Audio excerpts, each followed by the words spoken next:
Hello students, एक बार फिर से आप सभी का स्वागत है हमारे यूट्यूब चैनल पाईजीके में। और शाम के 6 बजने वाले हैं, सभी लोग लाइव जुड़ जाइए। रोज की तरह आज भी हम लोग 20 इम्पोर्टेंट ऑब्जेक्टिव प्रश्नों को देखेंगे, जिसमें कि 10 प्रश्न नए होंगे और 10 प्रश्न पुराने होंगे। और इन 10 नए प्रश्नों का हम लोग फुल डिस्कशन करेंगे। तो जल्दी से सभी लोग लाइव जुड़ जाइए और हम लोग टेस्ट की शुरुआत करते हैं। चलिए, आप लोग पहला क्वेश्चन का आंसर कमेंट कीजिए। बहुत ही आसान क्वेश्चन आप लोगों से इसमें पूछा जा रहा है कि निम्नलिखित में कौन सा धातु साधारण तापक्रम पर द्रव होता है। बताइए, इसमें से कौन लग रहा है आप लोगों को जो साधारण तापक्रम पर द्रव होता है? जिंक है, पारा है, ब्रोमीन है या फिर जल है? तो जो भी लोग इसका आंसर बी कमेंट किए उन लोगों का सही है। पारा जो है यह ऐसा धातु है जो कि द्रवित अवस्था में पाया जाता है। तो याद रखना है आप लोगों को, पारा इसका संकेत क्या होता है? Hg। और पारा को ही हम लोग क्या कहते हैं? मरकरी भी कहते हैं। और इसका परमाणु संख्या कितना होता है? तो इसका परमाणु संख्या होता है 80। ये तो धातु हो गया। यहाँ से आप लोग को एक दो सवाल और याद रखना है। अगर धातु पूछा जाए कि द्रव अवस्था में कौन पाया जाता है, तो एक आपको पारा याद रखना है और दूसरा आप लोग को याद रखना है गैलियम। याद रखना है गैलियम। दो धातु ऐसे हैं जो कि साधारण तापक्रम पर द्रवित अवस्था में पाए जाते हैं। तो ये दोनों हो गए धातु, पारा और गैलियम। अगर अधातु पूछ ले आपसे कि वह कौन सा अधातु है जो द्रवित अवस्था में पाया जाता है, तो आप लोग का रखना है ब्रोमीन यानी कि Br। मैं उम्मीद करता हूं कि आप लोग को याद हो गया होगा। अब क्वेश्चन नंबर 2 का आप लोग आंसर बताइएगा। इसमें आप लोग को एवोगाद्रो संख्या का मान कितना होता है ये बताना है। बहुत ही आसान प्रश्न, सभी लोगों को पता होगा कि एवोगाद्रो संख्या का मान कितना होता है। जल्दी से कमेंट कीजिए। सभी ऑप्शन में 6.023 है। सिर्फ आपको यह बताना है कि 10 के पावर 22 होगा, 10 के पावर 23 होगा, 10 के पावर 24 होगा या फिर 10 के पावर 25 होगा। तो जो भी लोग इस प्रश्न का आंसर बी कमेंट किए हैं, यानी कि 6.023 गुने 10 के पावर 23, उन लोगों का सही है। याद रखना है यह किसका वैल्यू है? एवोगाद्रो संख्या का। याद रखना है आप लोगों को। यहाँ से यह बात भी याद रखना है कि इसे ही हम लोग एक मोल कहते हैं। अगर आपसे कभी पूछ ले क्वेश्चन कि एक मोल का वैल्यू कितना होता है, तो भी आपको क्या बताना है? इतना ही बताना है, 6.023 गुनी 10 के पावर 23। चलिए, अब क्वेश्चन नंबर 3 का आंसर कमेंट कीजिए। सल्फाइड अयस्क का समाहरण किया जाता है। बहुत ही वीवीआई क्वेश्चन, कई बार एग्जाम में पूछा चुका है। जल्दी से बताइए, सल्फाइड अयस्क जो है उसका समाहरण किस विधि से किया जाता है?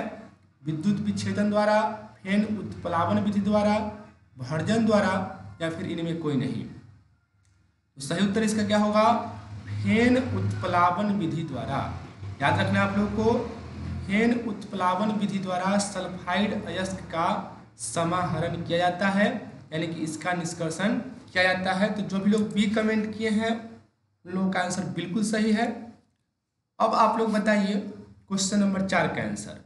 ड्यूटेरियम की द्रव्यमान संख्या कितनी होती है? जल्दी से बताइए, ड्यूटेरियम की द्रव्यमान संख्या कितनी होती है? 1, 2, 3 या फिर 4? तो जो भी लोग इसका आंसर बी कमेंट किए हैं, यानी कि 2 लिखकर कमेंट कर रहे हैं, उन लोगों का सही है। ड्यूटेरियम की द्रव्यमान संख्या कितनी होती है? 2 होती है। चलिए, इस क्वेश्चन को हम लोग अच्छी तरह से समझते हैं। ये ड्यूटेरियम क्या है? तो ये है हाइड्रोजन के समस्थानिक।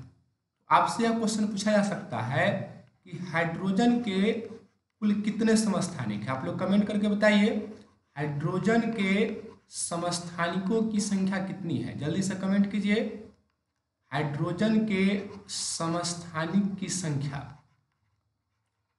तो जो भी लोग इसका आंसर 3 लिख रहे हैं उन लोगों का सही है। हाइड्रोजन के कुल कितने समस्थानिक होते हैं? तो 3 समस्थानिक होते हैं। अगर नाम पूछा जाए तो याद रखना है हाइड्रोजन का पहला समस्थानिक होता है जिसे कि हम लोग कहते हैं प्रोटियम। क्या कहते हैं? हाइड्रोजन के पहले समस्थानिक को हम लोग कहते हैं प्रोटियम। ये पहला समस्थानिक हुआ।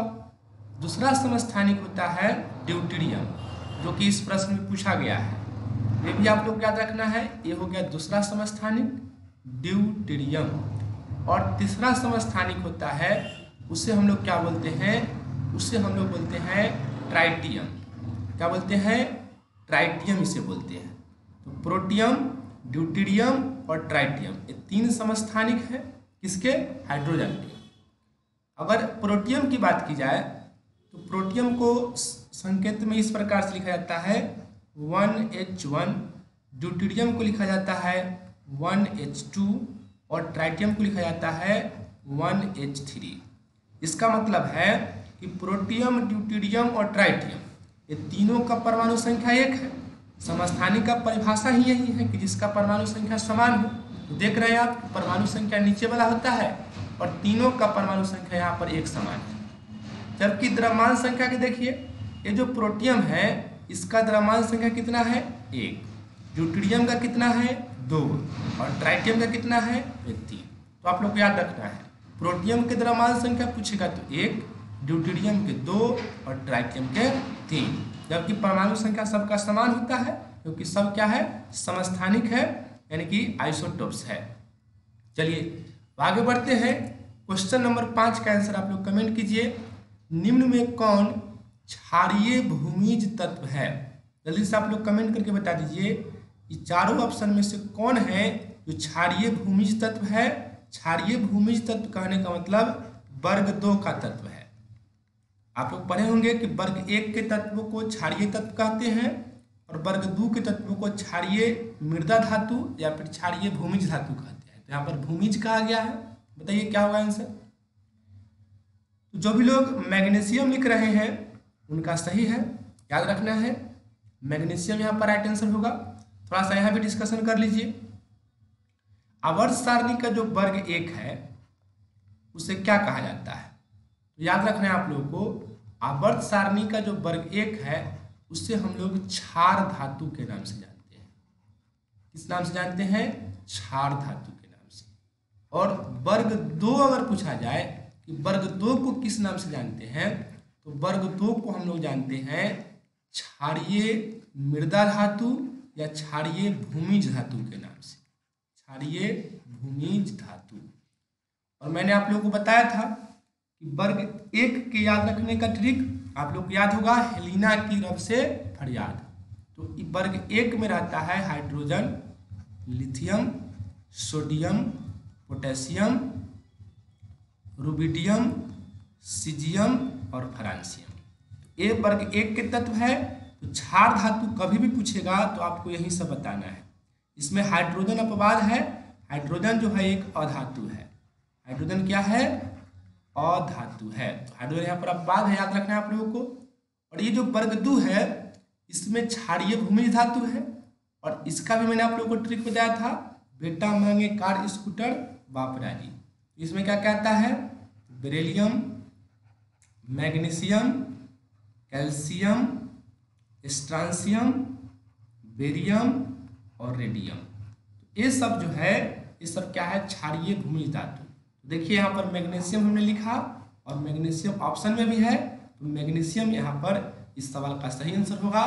तो क्षार धातु अगर पूछेगा तो ये सब बताना है, और अगर क्षारीय मृदा धातु पूछेगा तब ये जो लिखा मैंने बेरियम, मैग्नीशियम, कैल्शियम, स्ट्रांसियम, ये सब आप लोगों को बताना है।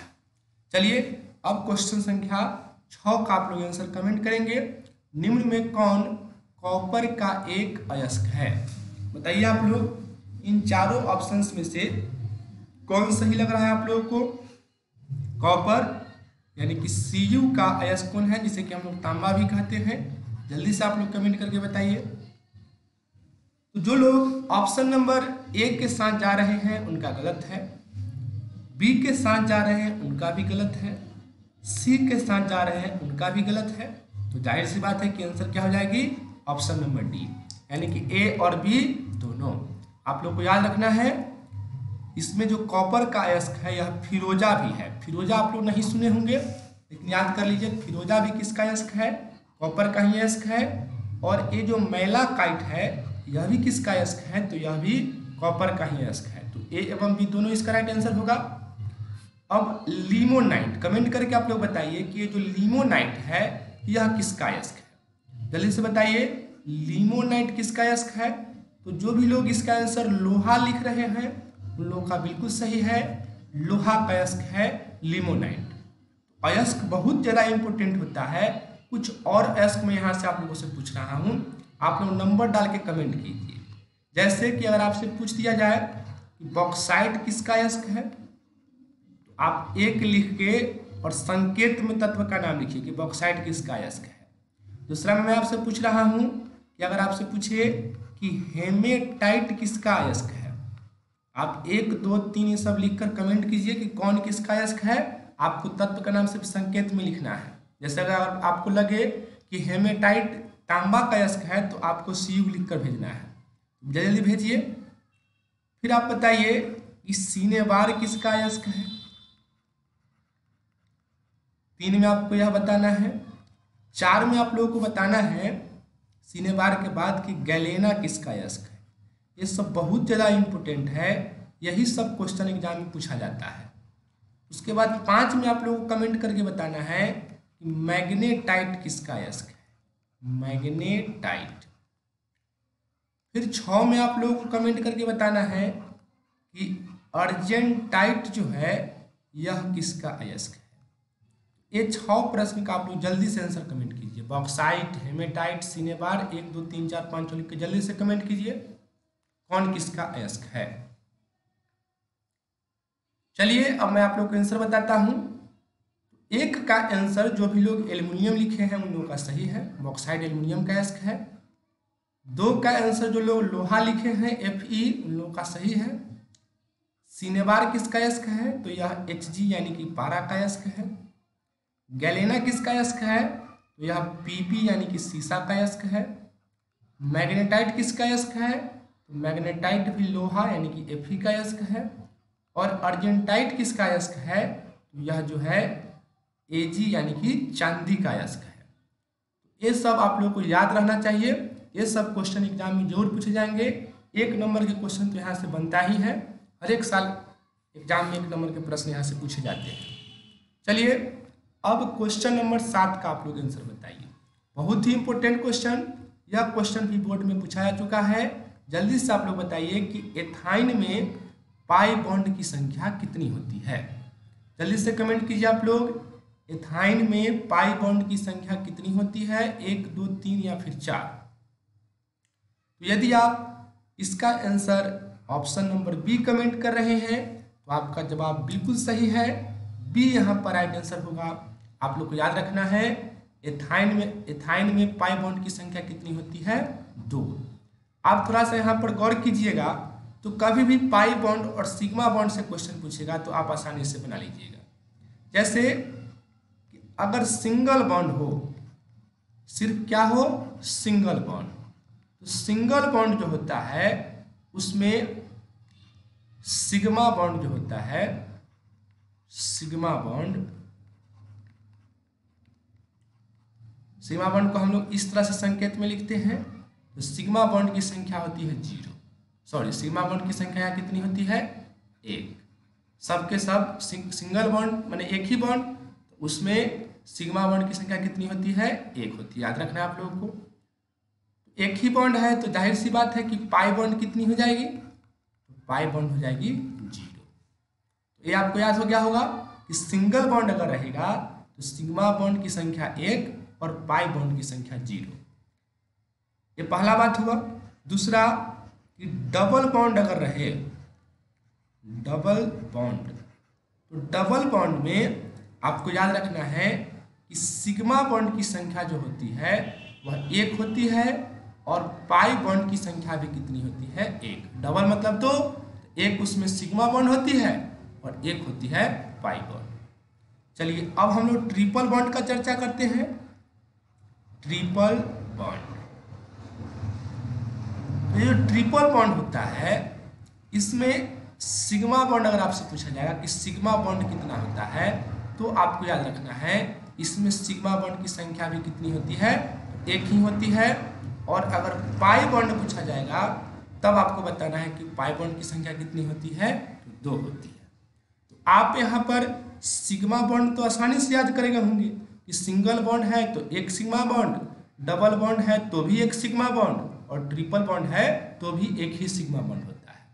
तो सिंगल बॉन्ड हो, डबल बॉन्ड हो या फिर ट्रिपल बॉन्ड हो, हर एक कंडीशन में सिग्मा बॉन्ड की संख्या कितनी होगी, 1 होगी। याद आपको करना है पाई बॉन्ड। तो सिंगल बॉन्ड में पाई बॉन्ड की संख्या 0 है, डबल बॉन्ड में यहाँ पर 1 है और ट्रिपल बॉन्ड में 2 है। तो पाई बॉन्ड भी याद करना आसान है, सिंगल में 0, डबल में 1 और ट्रिपल में 2, मैंने जितना कहेगा उससे 1 कम। सिंगल का मतलब 1 होता है, 1 से 1 कम 0, डबल का मतलब 2 होता है तो 2 से 1 कम 1, और ट्रिपल का मतलब 3 होता है तो 3 से 1 कम 2। तो यहाँ पर देखिए एथाइन कह रहा था, तो एथाइन जो है वह एल्काइन ग्रुप का तत्व है, और एल्काइन आप लोग पढ़े होंगे कि एल्काइन में ट्रिपल बॉन्ड होता है। एल्काइन में कौन बॉन्ड होता है, ट्रिपल बॉन्ड, ये भी आप लोग को याद रखना है।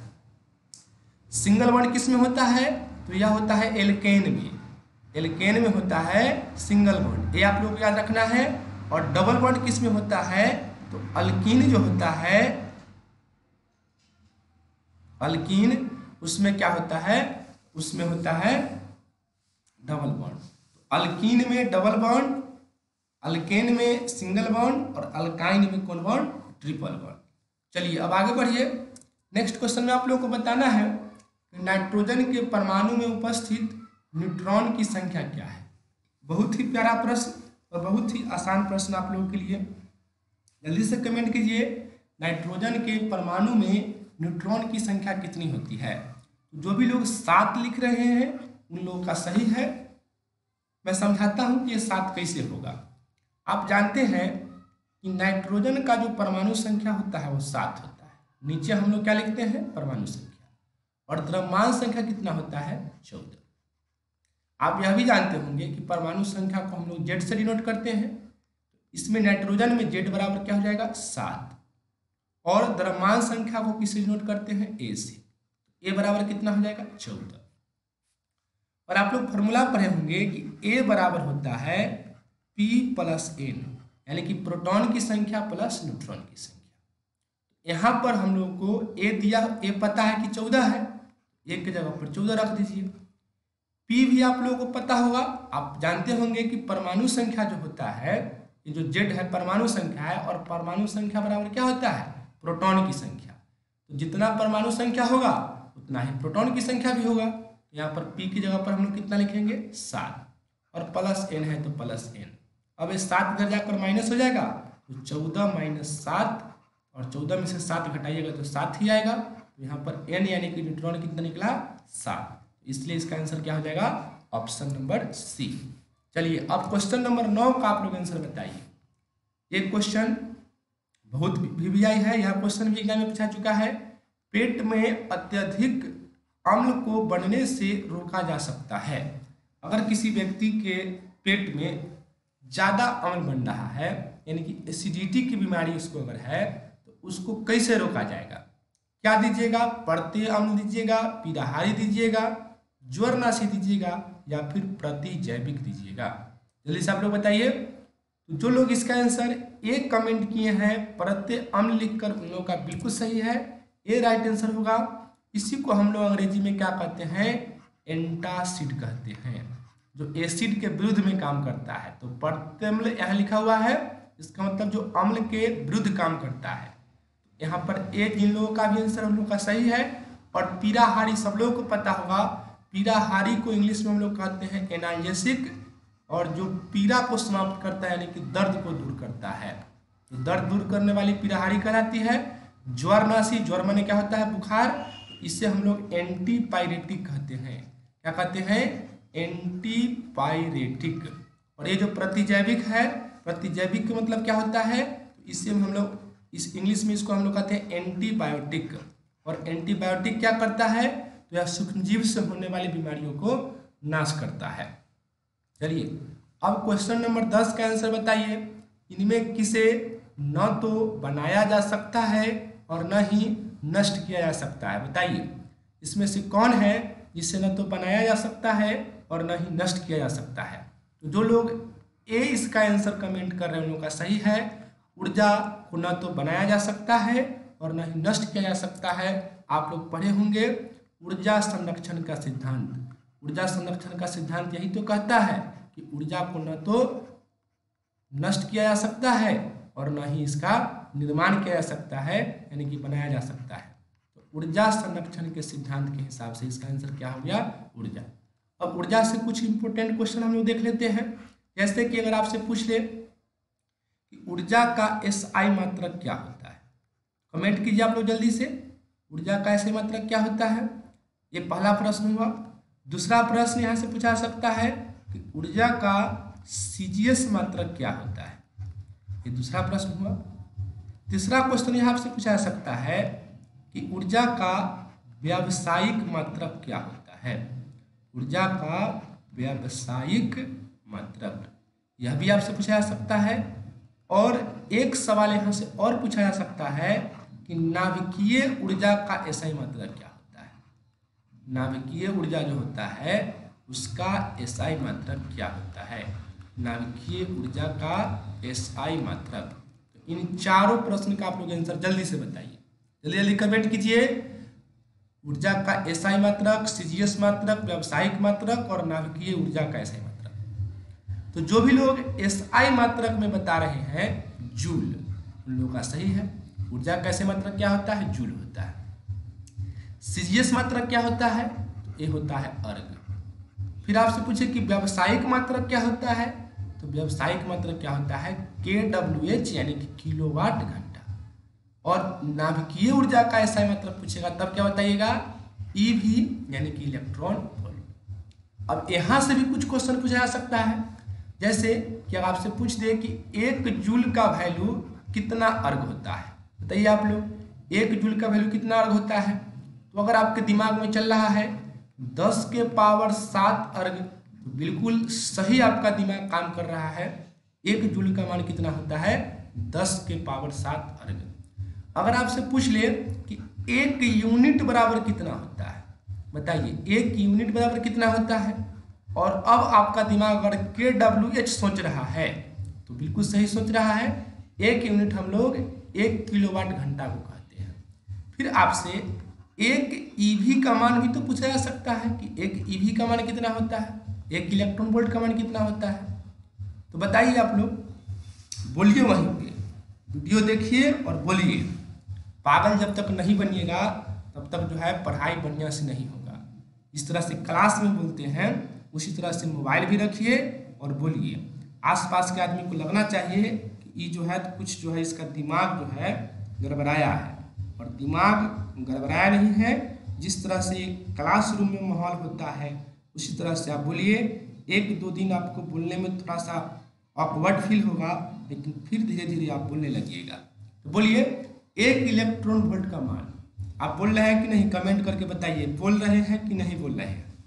अगर बोल रहे हैं तो बहुत अच्छी बात है, और अगर नहीं बोल रहे हैं तो बुरी बात है। अगर आप शर्म कर रहे हैं तो बहुत ही खराब बात है। मैं हमेशा एक बात आप लोगों को कहता हूँ कि जे करे शर्म और कर फुटे गरम। तो इसलिए शर्म नहीं करना है, बोलना है, तब आपको वीडियो देखने में भी मजा आएगा। तो 1 EV का मान कितना होता है? 1.6 गुने 10 के पावर -19 जूल। ये होता है 1 EV का मान। और यह 1 EV जो होता है नाभिकीय ऊर्जा का SI मात्रक होता है। चलिए अब तेजी से हम लोग क्वेश्चन आंसर करेंगे। निम्न में कौन ब्लीचिंग पाउडर का सूत्र है, जल्दी से बता दीजिए आप लोग। ABCD जल्दी लिख के कमेंट कीजिए। ब्लीचिंग पाउडर का सूत्र क्या होता है? तो ये होता है CaOCl2। C जो भी लोग कमेंट किए हैं उनका बिल्कुल सही है। अब क्वेश्चन नंबर 12 का आंसर दीजिए। ओजोन परत का क्षरण किसके कारण होता है? तो मैंने आप लोगों को बताया था ओजोन परत का जो क्षरण होता है वह CFC के कारण होता है, जिसे कि हम लोग क्लोरोफ्लोरोकार्बन कहते हैं या फिर फ्रियोन कहते हैं। तो बी जो भी लोग लिखे हैं उन लोगों का बिल्कुल सही है। 13 का आंसर दीजिएगा। वह गैस कौन है जो जल पर एकत्र नहीं की जा सकती। बहुत इंपॉर्टेंट क्वेश्चन, यह भी VVI है, एग्जाम में पूछा जा चुका है। तो मैंने आप लोग को कल ही पढ़ाया है, SO2 वह गैस है जो जल पर एकत्रित नहीं की जा सकती है। अब क्वेश्चन नंबर 14 का आंसर दीजिए। परमाणु के नाभिक की त्रिज्या कितनी होती है? तो परमाणु के नाभिक की त्रिज्या कितनी होती है? 10 के पावर -15 मीटर। तो डी जो भी लोग लिखे हैं बिल्कुल सही लिखे हैं। 15 का आंसर दीजिएगा। चांदी का निष्कर्षण किससे किया जाता है? अभी मैंने डिस्कशन में आपको बताया था, अर्जेंटाइट से। तो सी राइट आंसर होगा। 16 का आंसर दीजिए। निम्न में किसे सफेद कशिश कहा जाता है? तो सफेद कशिश किसे कहा जाता है? जिंक सल्फेट को। तो जो लोग सी लिख रहे हैं वो लोग बिल्कुल सही लिख रहे हैं। अब आप लोगों को बताना है 17 नंबर क्वेश्चन का आंसर। सीने बार निम्न में से किसे कहा जाता है? जल्दी से बता दीजिए, सीने बार किसे कहा जाता है? तो यह कहा जाता है HgS को, यानी कि पारा सल्फाइड को कहा जाता है। अगला है कि निम्न में से किस दृष्टि दोष को हाइपरमेट्रोपिया कहा जाता है? ये भी मैंने आप लोग को कल बताया है। हाइपरमेट्रोपिया दूरदृष्टि दोष को कहते हैं। तो बी जो भी लोग लिख रहे हैं बिल्कुल सही लिख रहे हैं। और ये है क्वेश्चन नंबर 19। ये भी मैंने आप लोगों को कल बताया था। प्रथम कोटि अभिक्रिया के लिए T½ का मान जल्दी से बताइए क्या होगा ABCD में से आंसर? जो लोग बी लिख रहे हैं उन लोगों का बिल्कुल सही है, बी राइट आंसर होगा। और ये रहा आज के क्वेश्चन, आज के टेस्ट का आखिरी क्वेश्चन। किसका सूत्र C6H12O6 नहीं है? बता दीजिए। तो मैंने आपको बताया था ना, लैक्टोज का सूत्र C12H22O11 होता है, यानी कि सी यहाँ पर इसका सही उत्तर हो जाएगा। चलिए आज के टेस्ट में इतना ही, मिलते हैं फिर कल। जय हिंद, जय भारत।